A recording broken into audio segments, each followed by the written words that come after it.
Can you guys hear how blustery it is? I was just thinking about how we don't use blustery as an adjective as often as we should. We all watched Winnie the Pooh when we were little, right? And it's a blustery day. It's Wednesday, and I feel like we should add blustery back into our vernacular. What do you think? Do you think it's a good word to use? I'm very much a fan. I think I'm gonna start using it more often.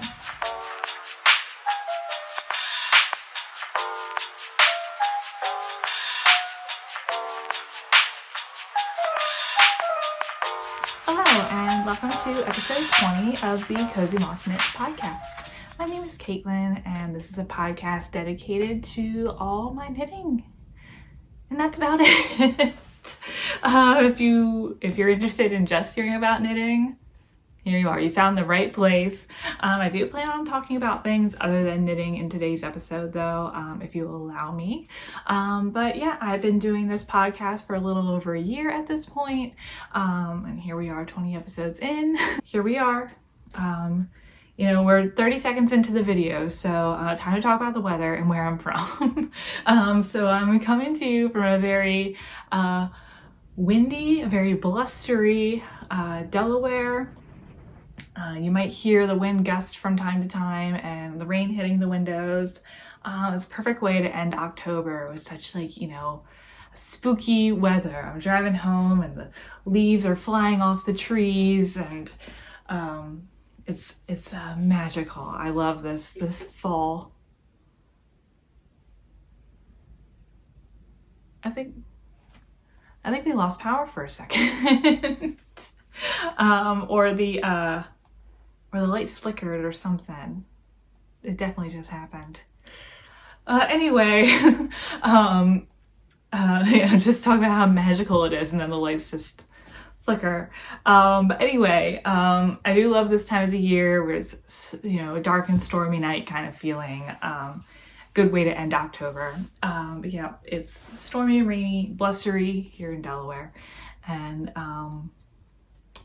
so I think it's starting to get into that time of the year where knitting is definitely the most cozy activity, and I'm being super drawn to my cozy activities. I mean, I'm drawn to my cozy activities all year round, but especially now at this time of year, I think is where my knitting really skyrockets, coming up to, Halloween, the spooky season, the warm autumns, or, the cozy autumn feeling, and then through November where you got, Thanksgiving, and then December with Christmas and all the other, end of year holidays.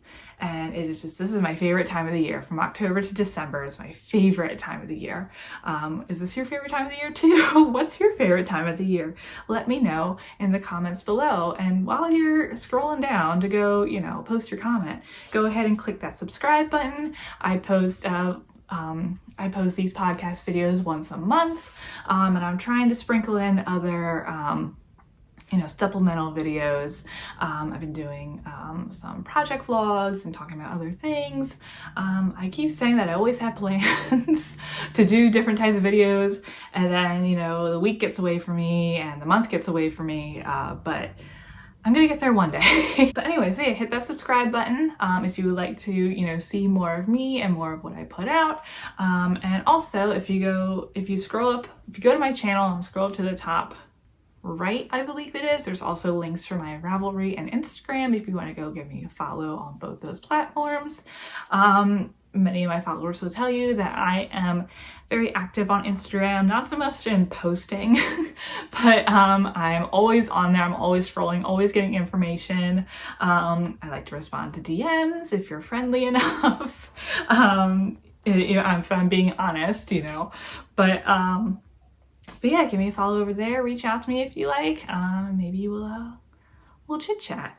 So anyway, getting into what you came here for, and that is my knitting projects. So I've been very busy this October. I feel like October has just been a whirlwind for many different reasons. I was mentally planning out this podcast, and I was thinking, I don't have much to share.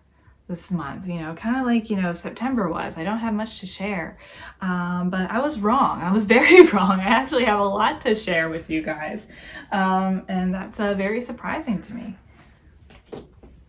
So I guess we'll get things kicked off with finished objects. But first, let me take a sip. This is my first pumpkin spice latte of the year. I mean, yes, of the year. I held off until the last weekend of October. I don't know why, but I did.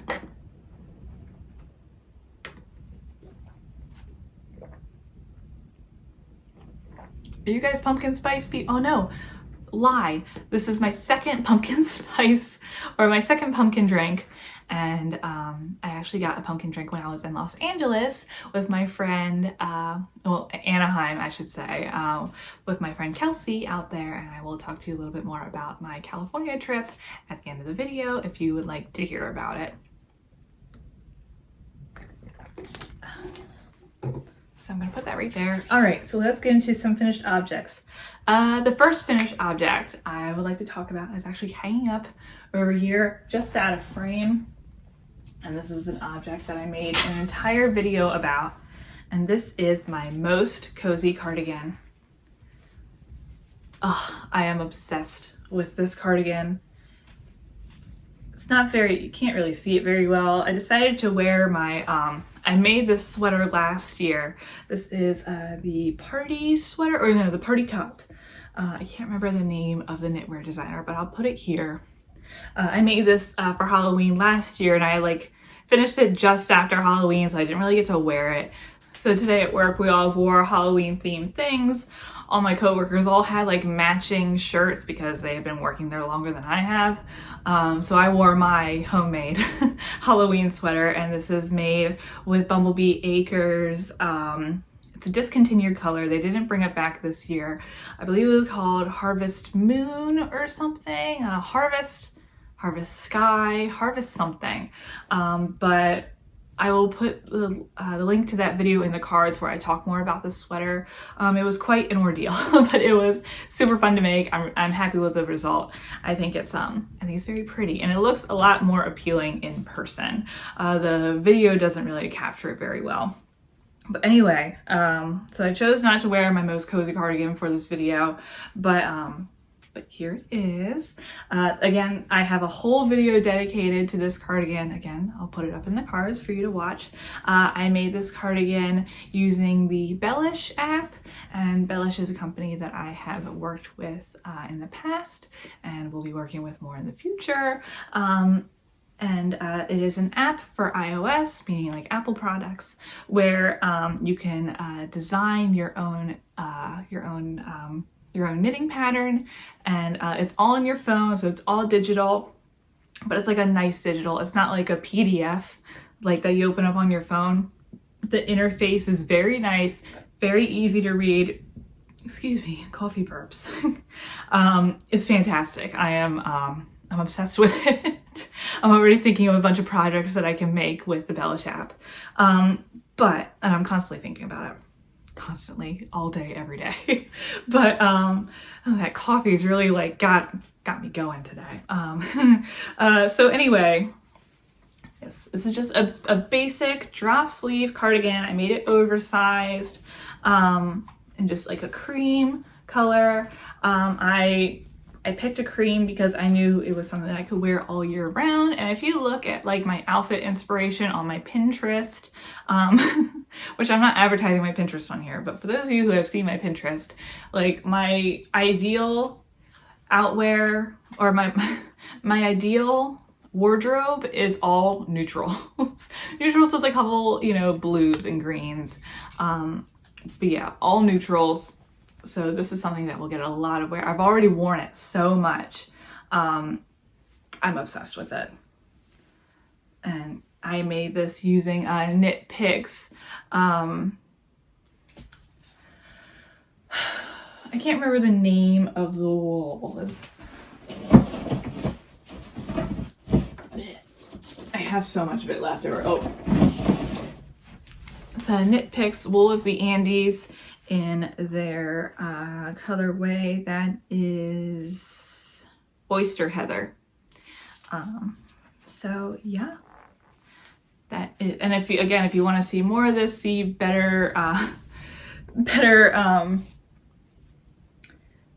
get a better view of this cardigan, go ahead and watch my video all about it.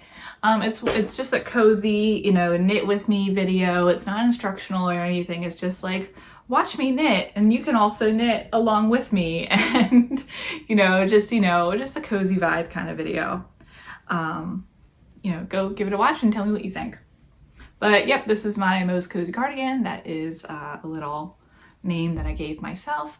Oh, and while we're talking about Bellish, I actually just found out today that my pattern that I made with Bellish back in July, it was a pair of socks. That pattern is now available for everyone to see on their website. I will link it down below. So if you want to, I actually have them right here. If you would like to make yourself a pair of shorty socks, they're a little dusty, but these were the socks that I made back in July using Bellish for the first time. They have a little bit of a texture right here. So if you want to make yourself a pair of shorty socks that look like these, feel free to take a look at that pattern. It's free. Anyone can access it. It's on their website. It's not on their app, but it is on their website. So I know many of you don't have iPhone, you only have an Android, so you can't really access the app, but you can access this pattern and other people's patterns using the Bellish website. And that'll give you a little introduction to what Bellish has to offer. So yeah, if you want to check out my shorty socks pattern, the link is down below. I feel like I just threw so much at you in 12 minutes. But yeah, so that is finished object number 1, my most cozy cardigan. Finished object number 2.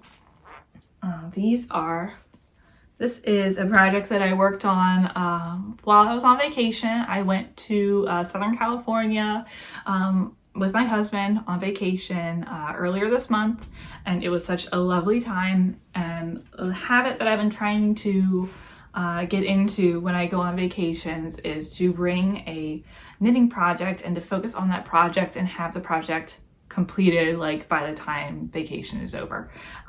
So I decided to make a pair of socks, and this was a pattern kind of my own design, but gleaming from other patterns that I've worked with.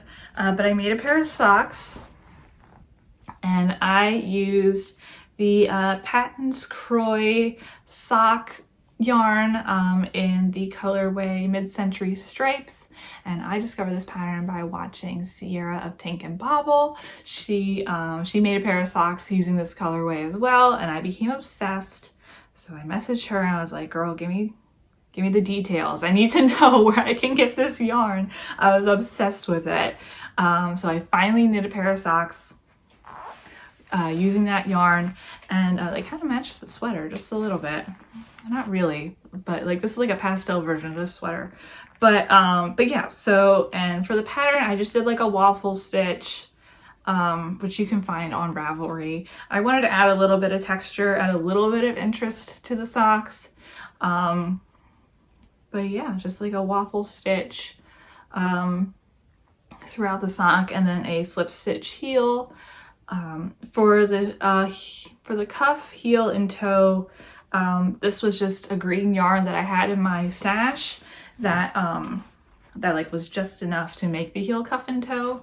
And it matched perfectly with the green in this, or almost perfectly. It looks perfectly when it's far away, but it matches almost perfectly with the green and the self-striping yarn. I had a lot of fun making these. I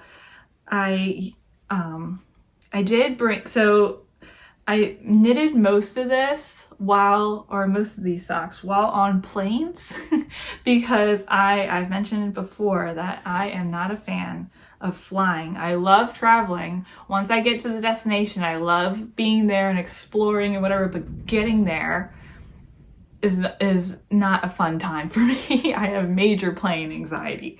But so I normally knit socks using US 1 needles, but I knew I was going to be stressed out, so I sized up to 1.5.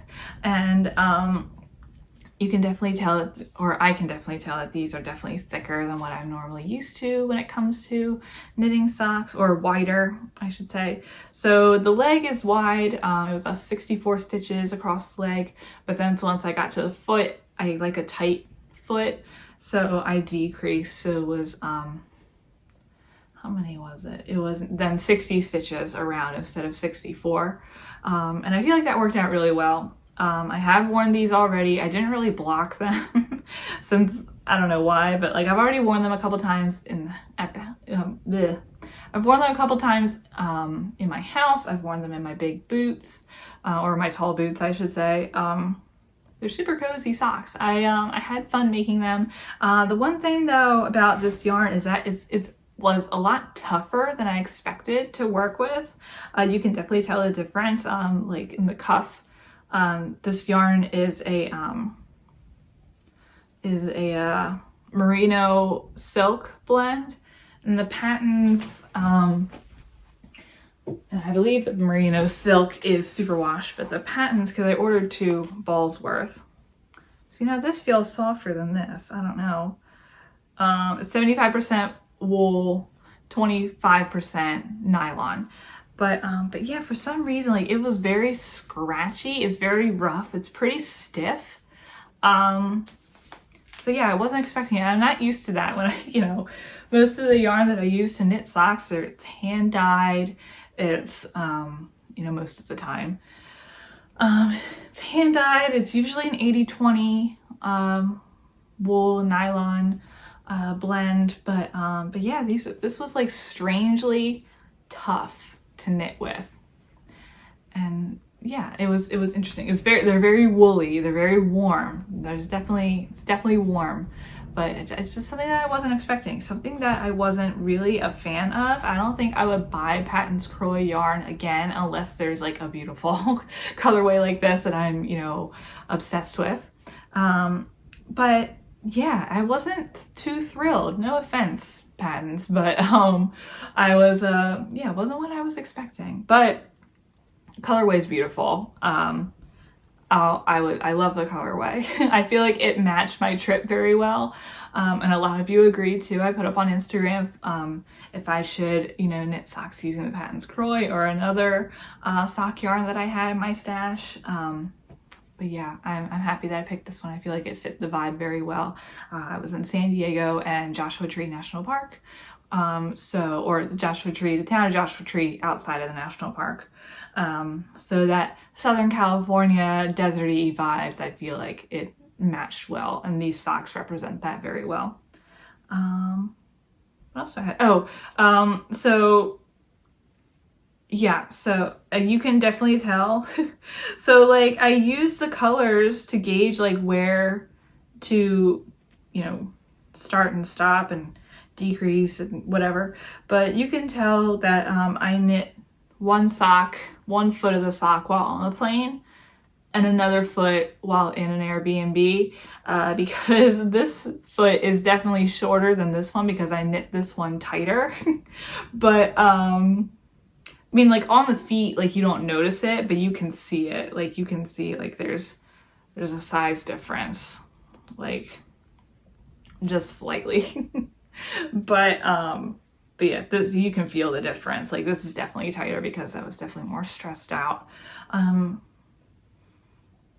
But yeah, like and then the leg on one, which I knit mostly on the plane as well, is definitely tighter than the leg on the other. So it's interesting. I mean, they're socks for me. Like I'm not making them like they're for myself. Like only I'm gonna notice these things, but now you notice them because I told all of you. But yeah, so those are my finished object number 2.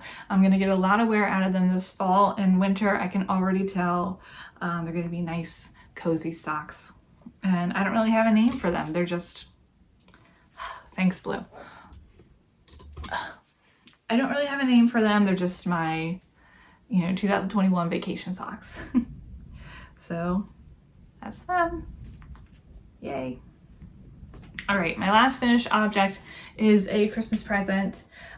So every year for the past couple years, I have been knitting my family Christmas presents alongside, you know, like they get like a real present, but then like I knit them a, you know, something, you know, just something that I hand knit for them. 2 years ago, I knit them all Harry Potter scarves that match their Harry Potter house or Hogwarts house, because my family's big into Harry Potter. Last year I knit them all socks, and now this year I decided that I'm gonna knit them hats. I've only got one hat done so far, and I really need to get on it. Christmas is not very far away, but I've only knit one hat so far, and that is for my baby sister. And I have knit her the Oslo hat by Petite Knit. And I think it's a cute little beanie. The construction was very interesting. It was not what I was expecting, but I thought it was cool. Like it made sense. Like as I was knitting it, I was like, what the heck is happening here? Like there's this like little bit of, you know, reverse stockinette. And I was like, what? Like, I don't understand. Like it wasn't making any sense. But then like, as I worked with it, I was like, oh, okay. Makes sense. I still haven't blocked it. There's still a couple little imperfections I need to fix. But yeah, so I knit this using is Knit Picks Capretta in their Angelite Heather colorway. And it is a blend of 80% superwash fine merino wool and 10% cashmere and 10% nylon. So it's very, very soft. Very, very soft, very, very warm, nice and squishy. I feel like it's a good material for a beanie. Sorry if you can hear my dog. My sister is 17. I feel like a beanie would be good for her. And this is like, and sure, her color palette is very much like, very dark. She likes, you know, her dark greens, her dark blues, her blacks, you know, and I figured, you know, a little bit of gray would be a nice little accent color for her. It has some little blue tints to it. It's kind of hard to see in this lighting, but it has like a slight blue-gray color to it. But yeah, and like, and this is like more of a, it's not so much like a stylish beanie.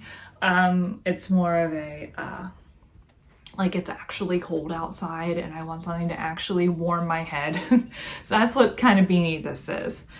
So hopefully she gets some wear out of it. If not, hopefully it's just a nice little, nice little keepsake for her. But yeah, I've been enjoying, I feel like these hats, I hope that my family enjoys these hats. Again, like they're not going to be so much stylish. They're just going to be more, more useful than, it's kind of tough with hats because like my family aren't really like, so it's funny, like my family aren't really big hat people except my dad and my brother, but I don't know, like winters can get cold here in Delaware and, you know, sometimes you just need a hat to grab when you're going out to, you know, to the grocery store or whatever, just to keep your head warm. But you don't want to like, you know, pay a lot of money for like a Champion hat or whatever, or a Champion beanie or whatever. So I'm like, well, here you go. Here's a little hat for you to just, you know, plop on your head every once in a while. What? Oh, blue. So, but yeah, hopefully she likes it. But yeah, that is my last finished object. That over there. You bonk yourself? Oh boy.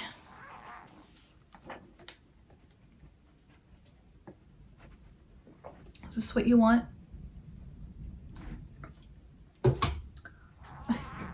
All right. So I guess we will move on to works in progress. And I guess going from, ooh, you licked me. Going from one hat to the next, I have in my summer solstice bag from Knit Picks. This bag has been my favorite. I took this bag with me on vacation. I'm just obsessed with their moon pouch bags. I want like all of them.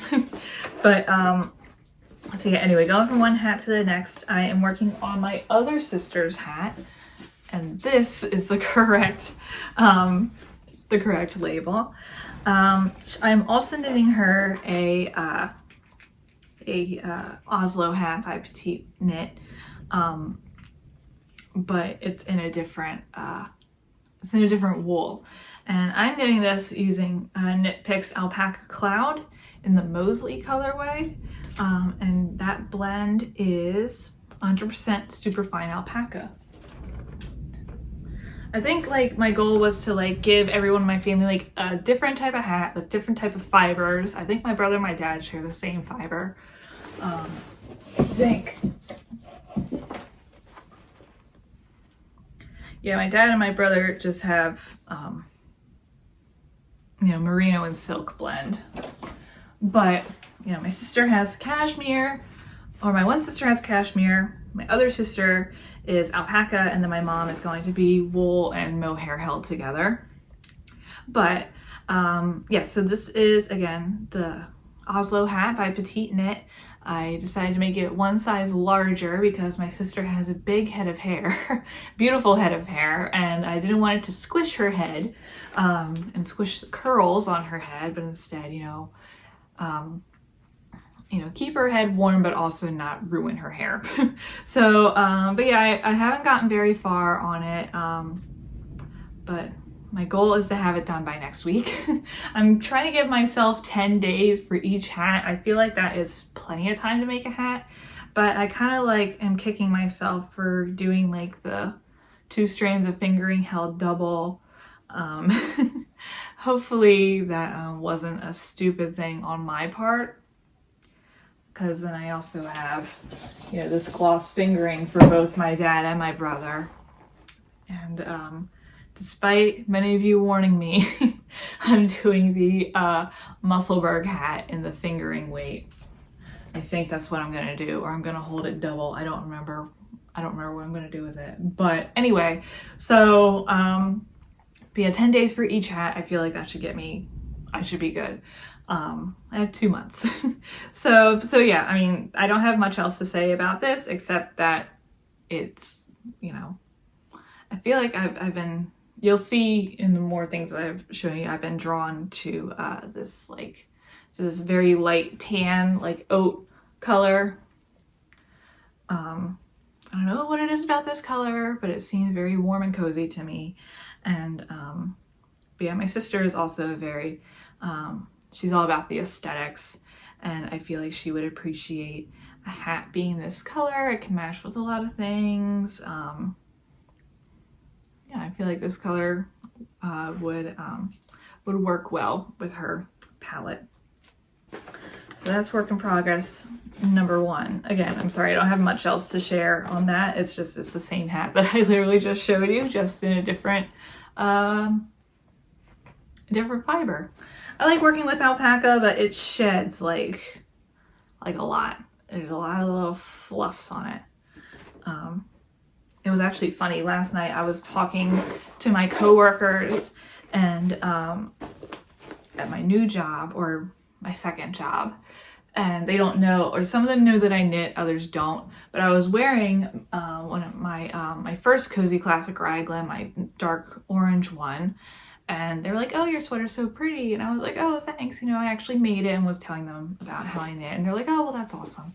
And then we got on the topic of alpacas. I don't remember how we got to the topic of alpacas. It had nothing to do with what I was talking about, but they were like, "What's the difference between a llama and an alpaca?" And we started talking about, well, there's, they're 2 different animals, like, but the hair quality is different. And I'm like, oh, an alpaca, wool is very soft. It's, alpaca fibers are very, very soft. And I had this in me because it's been my, carry around with me project. So I was like, oh, let me show you what it feels like. So I brought out the yarn, and they were like touching it. They're like, ooh, it's so soft. So that was kind of cool. But yeah, work in progress number 1. Okay, so work in progress number 2. This is going to be a future project vlog, so I'm only going to show you a little bit. It's very red. It is red. And I'm going to have you guess what this is going to be. And I think it might be kind of obvious, but feel free guessing in the comments below what this is going to be. I am very excited for it. It's going to be perfect for the upcoming season. Yeah, I can't wait to really get this moving along. I only started it this week and I had to like rip it back a couple times because like I changed my mind about size or whatever. I kind of talked in previous videos about what I wanted this project to be. So if you go back and watch, I think, if not my last podcast, but the podcast before, I kind of mentioned something about this. But if you want to go back and watch that, then you'll know what this is going to be. But yeah, again, not going to spend a lot of time, not going to spend much more time talking about this because it's going to be an entire video in itself. So that's work in progress number 2. Work in progress number 3. I guess, I don't remember where I was last time with this. This is my husband's sweater. This is the Montrealer sweater. I haven't touched it in a while because I've been working on other things.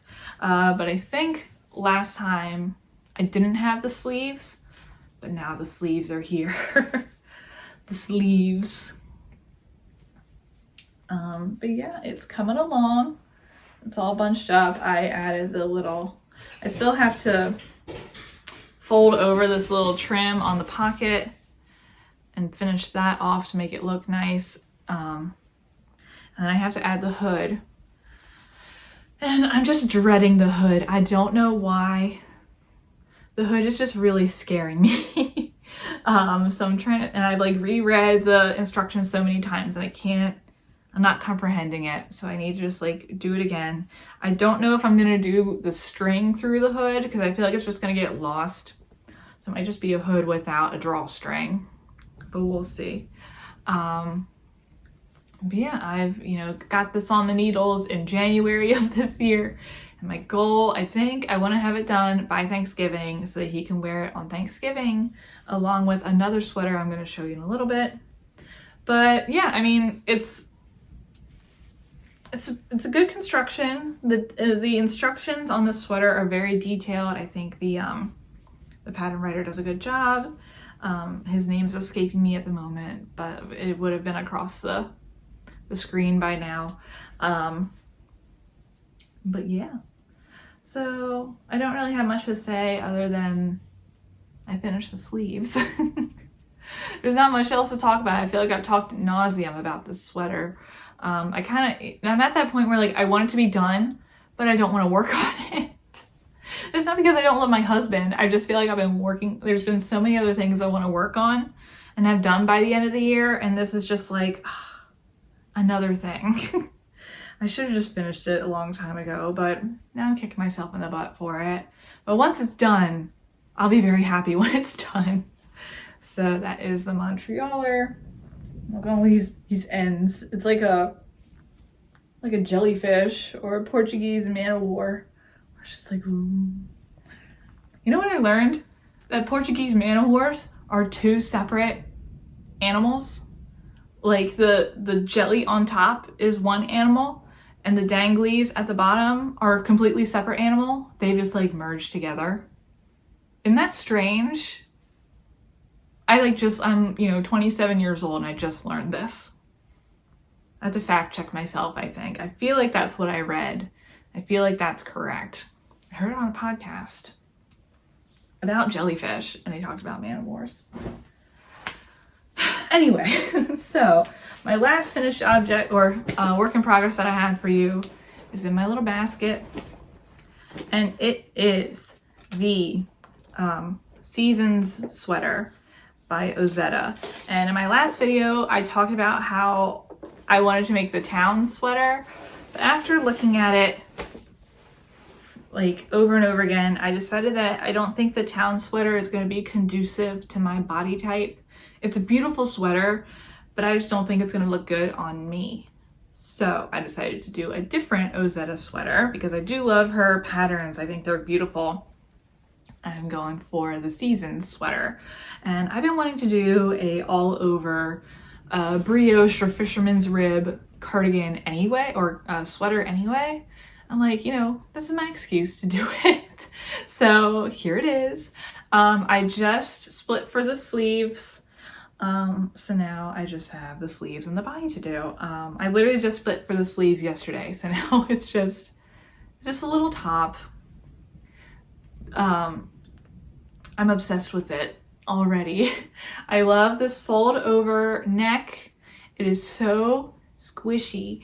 I'm obsessed with the fisherman's rib. Again, so squishy, so warm. I am holding Ozetta's yarn, which is 100% Colombian wool. It's the worsted weight. I'm holding this and the Knit Picks Aloft mohair together. I didn't have to hold the mohair together, but I felt called to add mohair into this sweater. The sweater didn't call for it, but I felt called to do so. So it's extra fluffy, it's extra squish. It is, I'm so excited for this. I want to have this sweater done by Thanksgiving, and this will be my Thanksgiving sweater, of course. But yeah, we shall see how this goes. I'm stoked for this. Yeah, I just keep looking at it and it's so lovely. I think for this, there's like a little something in there. But I think for this, I was talking with a couple of the ladies on my, my virtual knit night stream or Zoom call that I do every once in a while. We were talking about knitting sleeves first before the rest of the body, and I think that's what I'm going to do with this. I think I'm going to do a couple more rows of the body just to have something substantial, and then start the sleeves just to have the sleeves done, and then just knit the body. And then once the body's done, it's done. So I think I'm going to try that. I'm going to see how I feel about it. But yeah, we shall see how this goes. Again, hopefully come my November podcast, this will be done and I'll be wearing it maybe. But I can already see this being super warm, super squishy, so lovely. And one sweater that I'll wear all the time. I can already tell. That's my last work in progress. Alrighty, so I do have some acquisitions, but I think I'm gonna mix that in with my I think I'm gonna do a little like sit and knit with me section, and I think I want to talk to you guys about my trip to California. If you guys like to hear that sort of thing, and then, you know, I'll mix in my acquisitions because I did go to a couple yarn stores. So I am just gonna work on the Oslo hat since it's easy to work on. But if you're not interested in hearing any of this or whatever, you can feel free to leave. Like, I don't blame you. I know, like, I'm the type of person who likes to like hear these sort of things and hear things about people's lives, and I like watching, you know, unboxing videos and, you know, acquisition videos and, you know, stuff that I bought from wherever videos. Like, I always find them very interesting and entertaining. But if you don't find those entertaining, I don't blame you. I totally get it. But if you're interested in that, feel free to, you know, if you're not already, get yourself a cup of coffee, grab something to knit or some tea or whatever, and just sit on back and enjoy this little this little bit of me just hanging out, I guess. All right, so I guess where to start. Well, so we arrived in California, in San Diego, on a Wednesday afternoon, and And it was, when I first arrived in California, it was just dreary. It was like kind of like the weather, kind of like it was today. It like was rainy and gross, and I was like, oh, welcome to sunny California. I've been to California before, but it was in the Bay Area. So like fog and all that stuff, like I like expected that being out there. But going to, you know, San Diego, I'd never been there before, and you know, all you hear about is sunny San Diego. It's, you know, gorgeous all the time and all this stuff. But yeah, so it arrived a little, it was like, oh, but San Diego was cool. Our Airbnb was so cute. We stayed in the I believe it was the town, or like this, the district or whatever you want to call it, was northeast of the zoo of Balboa Park. It was called North Park. It was east of Hillcrest, and I believe Hillcrest is more of like an artsy, like up and coming area. Hillcrest was a little bit more family friendly, or sorry, North Park was a little bit more family friendly. Not that Hillcrest wasn't, but there was definitely a bit more residential, a bit more calm. There was like a little main drag, you know, with restaurants and stores and stuff, but it was a really cute spot. I'm glad that we picked that Airbnb. I love just scrolling through Airbnbs and picking the perfect Airbnb to stay at, because though it's only going to be a space where like really we're going to sleep and maybe we'll spend one day or like an afternoon chilling at the Airbnb just to relax, I still want it to be nice. I still want it to be aesthetically pleasing. I want it to be clean. You know, like there's like things that I look for in Airbnb that I feel like are worth it. But this Airbnb was so worth it. It was in walking distance to, the main drag in North Park. It was like a couple blocks, but I really don't mind walking. I'm not one of those people who if it's like a 2-minute drive and or if it's a 10-minute drive but a 20-minute walk, I'll take the 20-minute walk. Like, especially in a place in an area that's new to me. Like, I think like I walked so much in Seattle last year. Like, it was like a crazy amount of walking. Well, one, because we didn't have a rental car and I didn't want to pay the exorbitant amount of money for an Uber if I didn't need to, but yeah, I love walking around areas, and I love like when we have to drive around places. I like turning off the freeway so that we can drive through the residential areas and it's not just like highway. I feel like when, you know, turn off your highways and you like avoid freeways and tolls and whatever, you get to see, you know, your area in a different light. And that's just something I enjoy to do. But anyway, yes, so the Airbnb was perfect. It was very, very cute.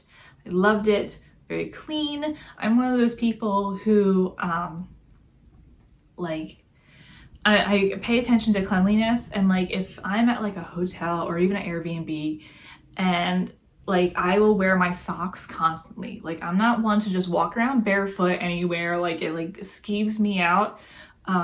Always in socks. Sometimes in the shower I'll bring in flip-flops. Like, I'm like very weird about that. But I had vibes from this place like immediately that I was comfortable enough to walk barefoot in this house, and I feel like that's a really good sign to me. Like, that's like a big deal to me. I don't know if you guys feel the same way, or if you totally get where I'm coming from, or if you think that I'm just crazy. but yeah, so in San Diego we went to the zoo, which was a lovely zoo. It was huge, bigger than any zoo I've ever been to. And, you know, like the animals seemed happy, which again, good vibes for me.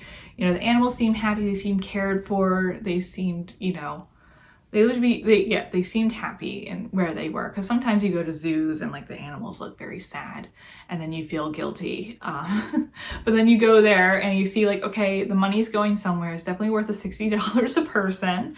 Animals are happy, and they look happy to be there. My husband was just like directing us all around the park. He was so excited.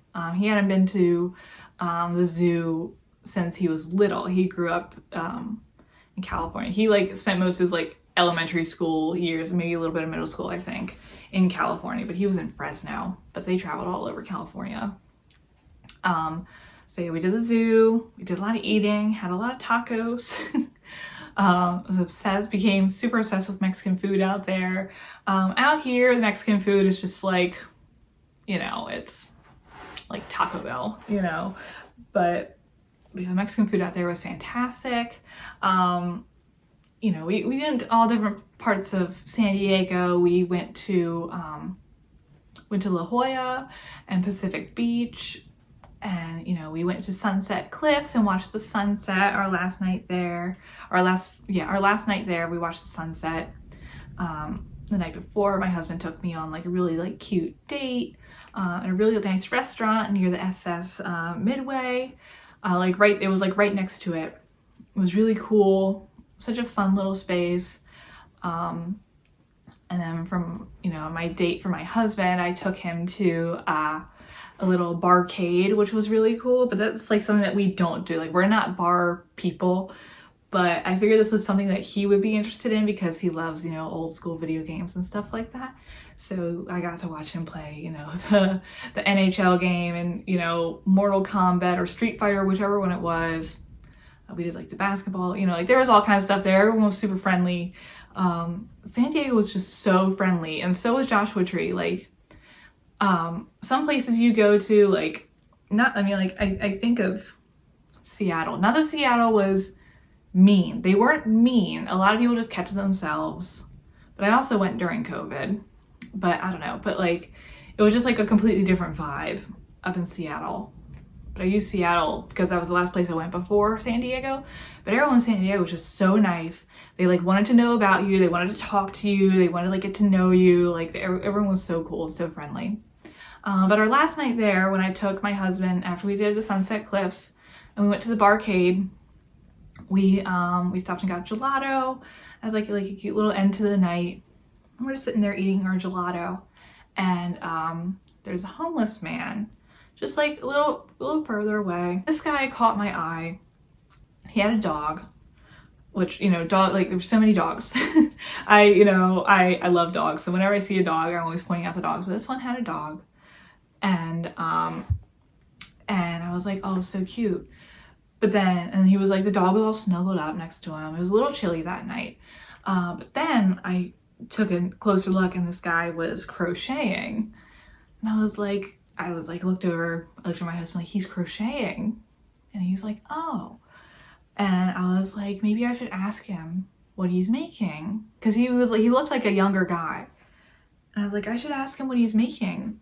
So, and I had cash left. I never really carry cash, but I had cash left over from the barcade because it was like a coin op place. So I had a few bucks on me. So I walked over to him and I was like, hey, you know, I couldn't help but notice you were crocheting, you know, what are you making? And he was like, oh, and it was like a granny square. He's like, oh, you know, just a granny square. He's like, you know, I'm putting a bunch together so it could be a nice little, you know, shawl for the fall. And I was like, that is so cool. Like, you know, I knit, like, I'm like, I've tried crocheting. Like, I don't do, like, I'm not very good at it. And he's like, oh, I've tried knitting, and I'm not very good at it. And we like, you know, kind of laughed. And he was like, and I'm like, well, that's so cool. Like, that'll be lovely for fall. You know, the granny squares are getting, you know, they're becoming, you know, popular. He's like, yeah, he's like, but I'm almost out of yarn.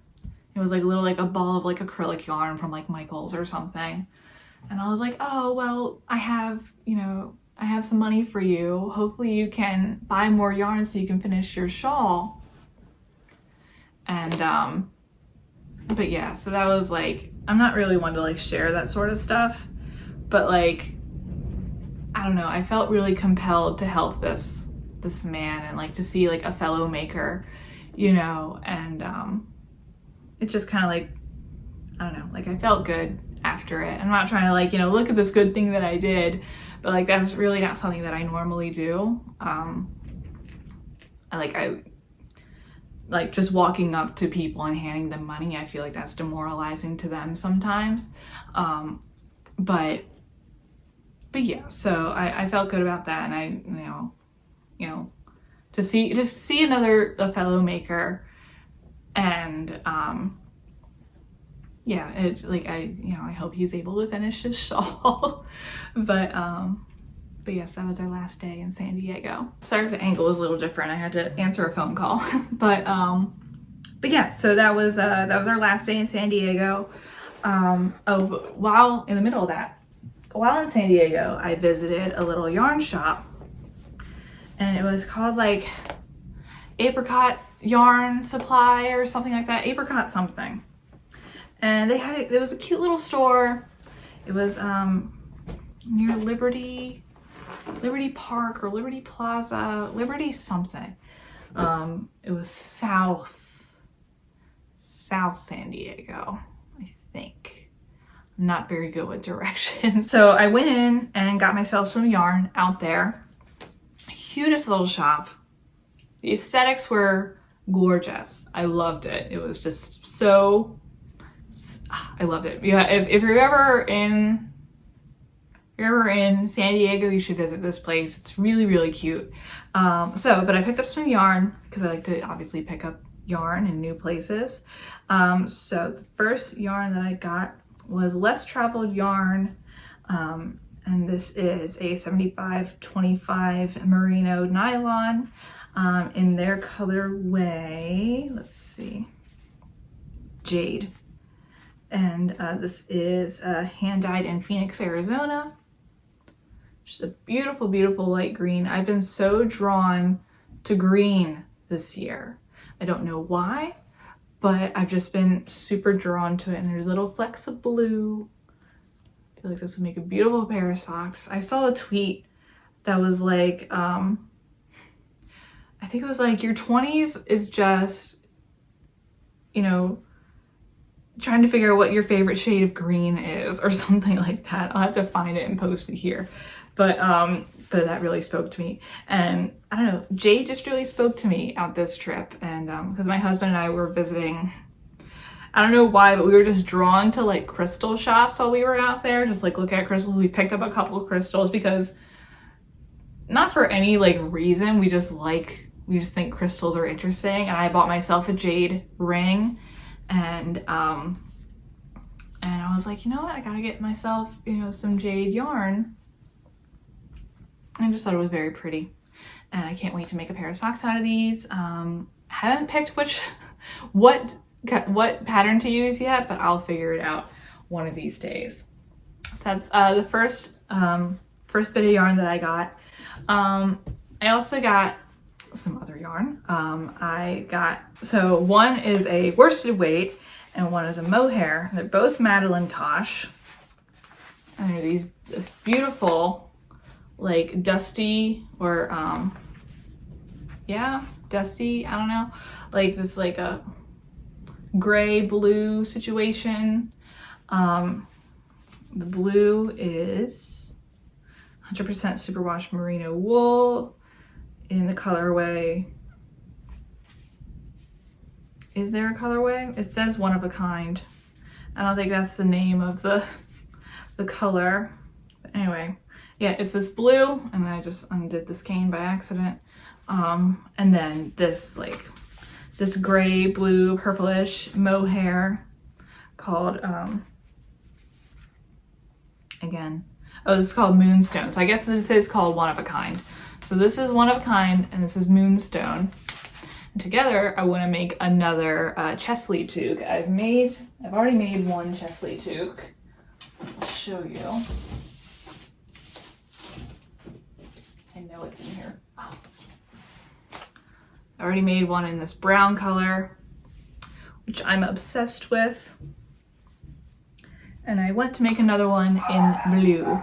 And I was drawn to that green. I've been drawn to this dusty navy blue kind of color. And I thought it would make a very good hat. So that was the yarn that I got at Apricot Yarns, or Apricot Yarn Company, Apricot Yarn Supply, some sort of combination. So after we left San Diego, we went to, sorry, now I'm making a mess of everything. After San Diego, we left San Diego and drove up to Los Angeles, or the greater Los Angeles area. LA County, I think.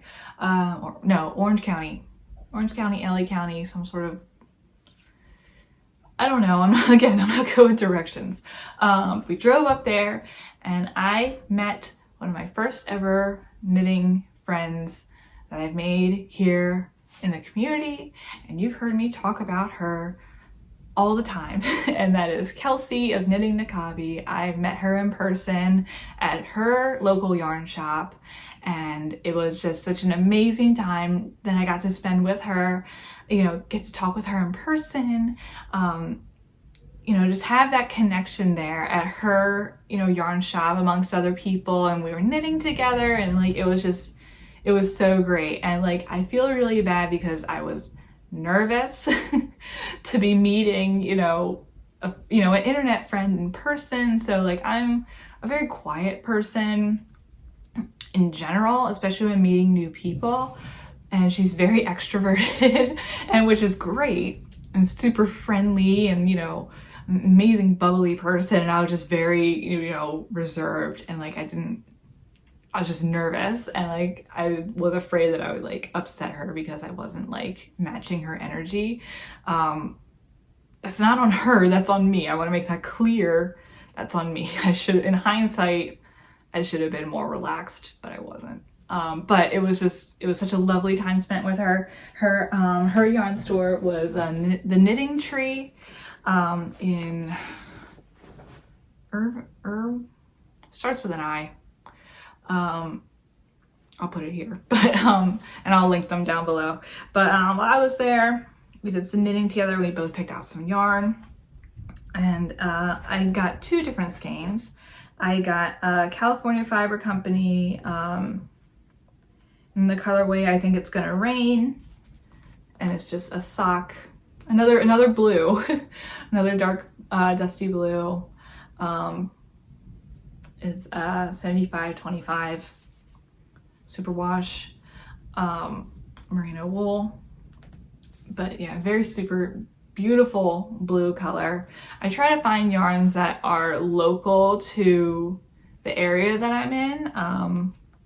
Yeah, the local yarns at the one at the apricot yarns didn't really speak to me, but so I got the one from Arizona instead. but yeah, this is California Fiber Co. It doesn't say where in California. It just says California, but at least it's California. And then I got this Stitch Together's Mid-Coast string in the Targeeling twist. This is a Targhee Bamboo Tusha yarn, and I don't think there's a color for it, but it's this pink. It kind of reminds me of like a spin cycle yarn, the way it's like hand, you know, like spun together. And I thought these would be paired well, making another pair of funny pair socks, which were socks, which was a pattern that Kelsey wrote. And I figured I would make another pair of funny pair socks in her honor to remind me of her and the time that I visited her and the yarn that I bought with her. So that is my plan for these two skeins. But yeah, that's the yarn that I got. That's all the yarn that I got in California. But where's my project that I was just making? I'm such a mess. Here it is. Okay, so yeah, lovely time. Got to spend with Kelsey. But yeah, such a lovely time spent with Kelsey. She took me to her favorite little cafe, which is called Requiem.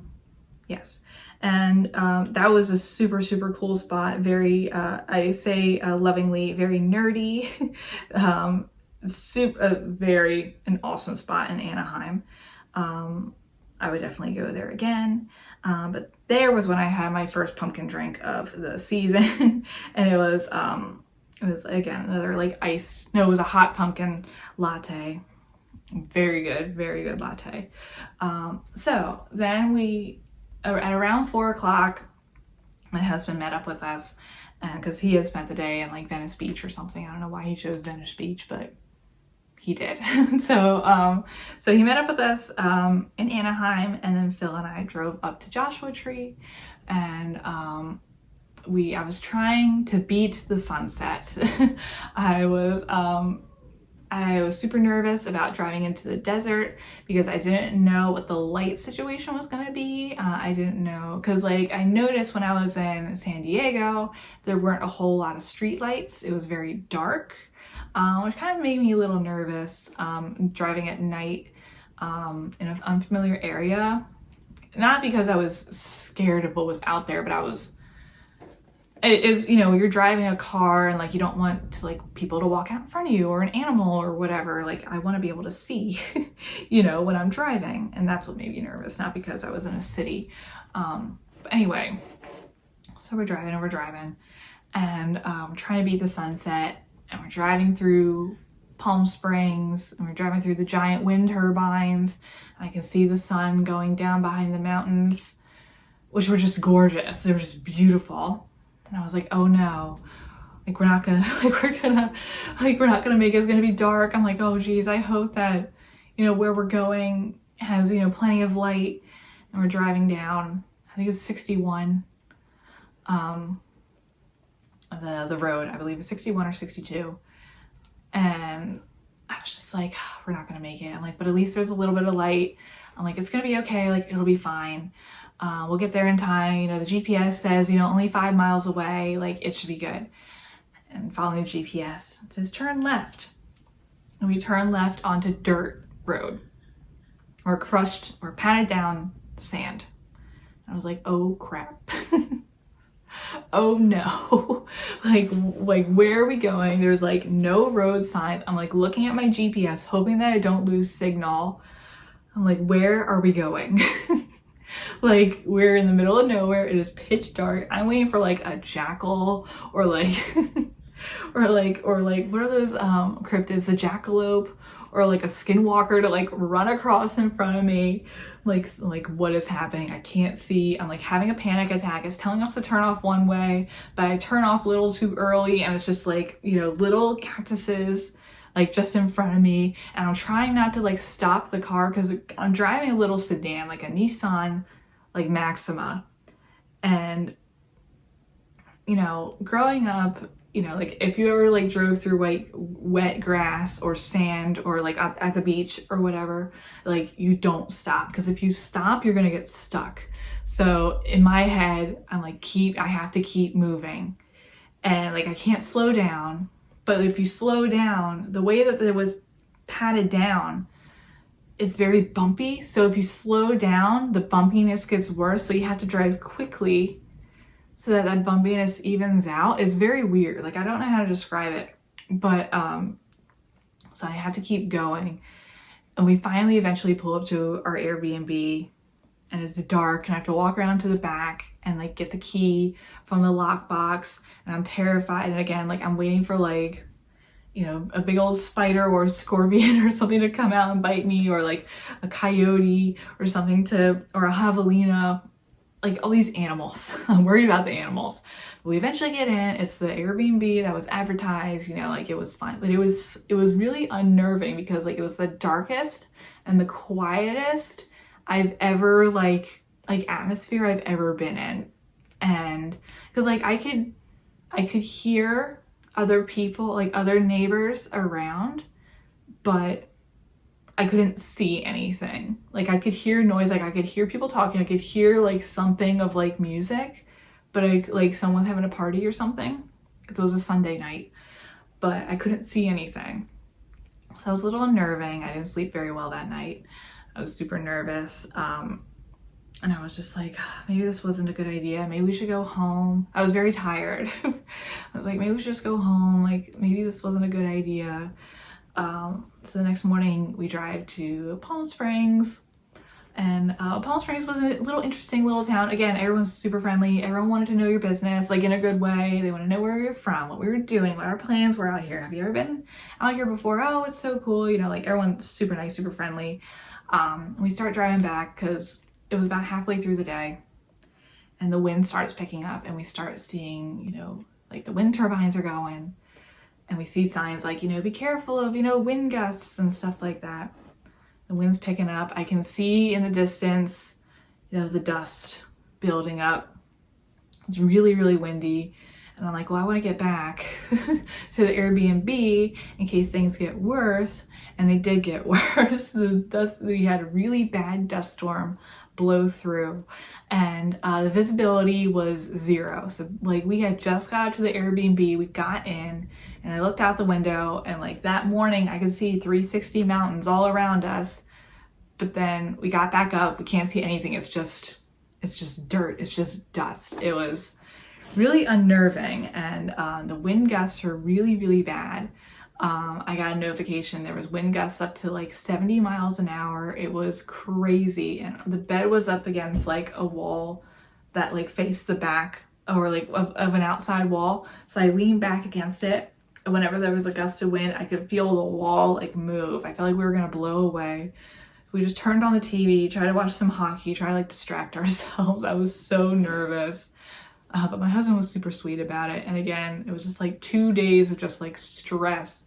And I'm like, oh, like this is awful. Like this isn't good. This is a bad omen. Like this isn't good. So we were up late that night with the wind. And the next morning we decided to sleep and just take our time. And we went to the national park, the Joshua Tree National Park. And it was just beautiful. It was magical. And it made the trip so worth it. I was so happy we were able to go. It was just amazing. It was everything that I thought it was going to be and more. We were able to get a lot of hiking done. It was like this was the first national park that we drove ourselves, because we normally do like bus tours, or you know, like being in a group of like 10 people and like you have a guide with you that takes you to the best spots or whatever. But Joshua Tree National Park is so small, and there's like 2 main roads. It was like one main road with like little juts, and it just like kind of curves around. So we're like, well, we can handle that. Like it should be fine. So, and we did handle it, and it was, you know, it was perfect. And, you know, spent all day there, did some hiking, took a lot of pictures. I was excited to see the cholla cactuses, and they were so cute. I love them. I wanted to touch them, but you can't touch them because they're called jumping cactuses for a reason. If they touch you, they'll stick onto you, and like they're rough cactuses, but they were so cool. It was such a fun experience. I'm so happy we got to go. And then the last day we just stayed at the Airbnb. We watched movies, you know, we rested, took naps, because like on vacations, like I always feel guilty if I don't do enough on vacation. Like if I'm in like, you know, a new area, a new space, like when, like I don't know when I'm ever going to be back in Southern California. So I want to explore as much of the area as I possibly can. So I tend to like, I don't like over plan or like have a full itinerary. It's more like a here's some things that we should do, and if we get to them, we get to them, you know. But normally by the end of the trip, I'm just exhausted. So we just rested most of the day. I think we like went out and got coffee and lunch, and like that was about it. I just spent the rest of the day there, and it was lovely. There was a beautiful, you know, again, you know, 360-degree mountains all around. There was a hammock. Phil and I both spent separate times in the hammock. We took like it was just lovely time. The Airbnb was so cute, matched the vibes, like just like the perfect vibes that I wanted for that trip. So yeah, and then we got up the next morning at 4 a.m. To make our 6:30 a.m. flight out of Palm Springs to Phoenix, and then Phoenix to Philly. And I finished my last vacation sock just in time, right before we landed in Philly. So I technically got it all done in vacation, or while on vacation. So I'm very happy about that. So yeah, that's my trip. So as you can see, it's later in the day and I'm wearing a different outfit. I'm sorry, I had to cut off because in the middle of me talking, my husband sent me a text saying that we were late for something we were supposed to go to. So that's on me. Anyway, so yeah, I'm just gonna do a nice little wrap up because I wasn't able to do it earlier. So thank you so much for tuning in tonight or today or whatever time of the day you're watching. I hope you enjoyed everything I had to share with you. Hopefully it was worth your time. Hopefully you got some knitting done or was able to at least finish whatever drink you were having. And like I left my coffee here. I like ran out the door. But I'm going to mention again, if you haven't already, make sure you hit subscribe. That way you can be up to date with all the videos that I post going forward. And then go follow me on Instagram and Ravelry at the Cozy Moth Knits on Instagram and Cozy Moth Knits on Ravelry. I'm hoping to post another video between now and the next podcast, but we'll see how that goes. Here comes the blue. Hello, Blue. Welcome. Here she is. Nice little shot of Blue and the mess on the floor. Yes. Yes. Say hello. She says yes, yes, yes. I have rain on my nose because I just went outside.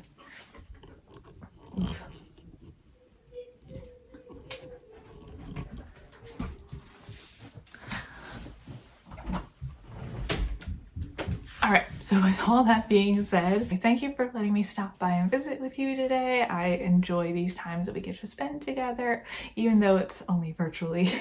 And I don't know, maybe it'll be, in person in the future. Who knows? Okay, I will leave it here for right now. So stay safe, everyone.